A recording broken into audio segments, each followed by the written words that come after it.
What's up guys, my name's Myxr, the Twitch streaming wolf, here with my review for Ark: Survival Evolved on the PlayStation 4. Alright, so I want to start this review by saying that this game is still in the beta phase, but Sony has given PS4 players the chance to play the game before its official release set for spring 2017. The game has been in development for over 2 years now, and is barely finding its way into our homes and onto our PS4 consoles, but in its current state, it is a blast to play and can be very challenging at times. I'll start off with the basics. Ark is a survival game that lets you choose how you'd like to play in its environment.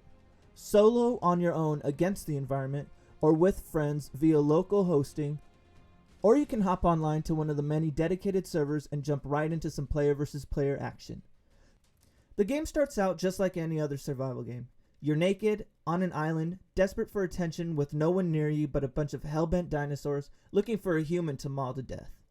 Okay, so maybe not all survival games start out like that, but this one does. On your island, you will run around collecting materials to build what will grow to be your epic base. You continue to gather resources until your ability to make better items from those resources allows you to build a bigger base and better quality weapons. Now I know you gotta be saying to yourself, God, Myxr, Ark is just another survival game. Is that really it? Why, not at all. aside from your normal grind of gathering resources and upgrading your base, you can go around the island and attempt to tame the dinosaurs. There are over 100 creatures to tame, breed, or kill. This is the most alluring part of Ark, and will keep you busy for quite a long time. There's even endgame content for gathering specific in-game items from deep within the island's caves where you will find the game's toughest enemies. Currently there are 3 different maps you can choose from on Ark. The Island, which is the original map, Scorched Earth, which is a more difficult map with scarcer resources, and the Center, which is similar to the island but the biomes have been switched around in a new layout. Since starting out the game, I've been able to try out a few different game modes. While the single player mode allows you to sandbox your island and spawn practically anything you want via the admin commands, the online multiplayer can prove to be a little bit difficult for even the most seasoned survival game players. Going to the dedicated servers can prove to be an issue if there is an alpha tribe that has hijacked the server. There are some ways to get in and quickly find a tribe to group up with if you have the patience and can find the right server.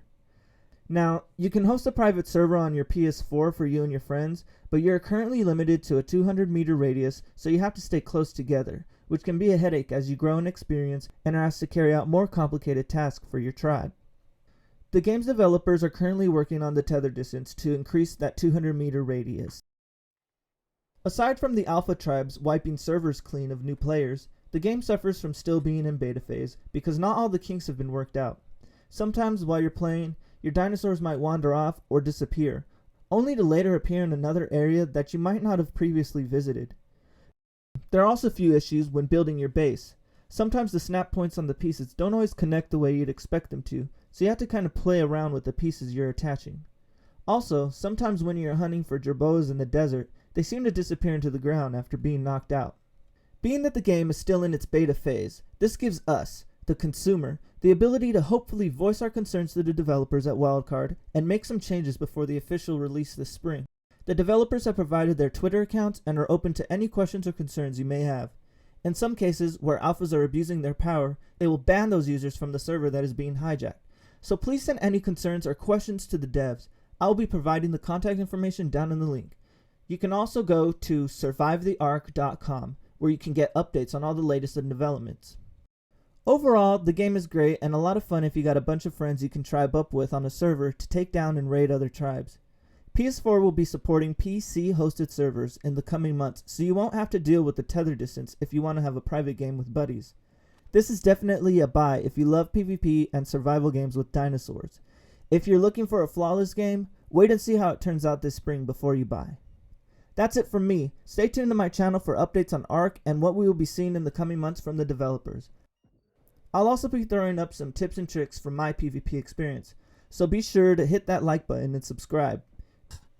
Alright guys, thank you so much and I'll see you in the next video. Peace.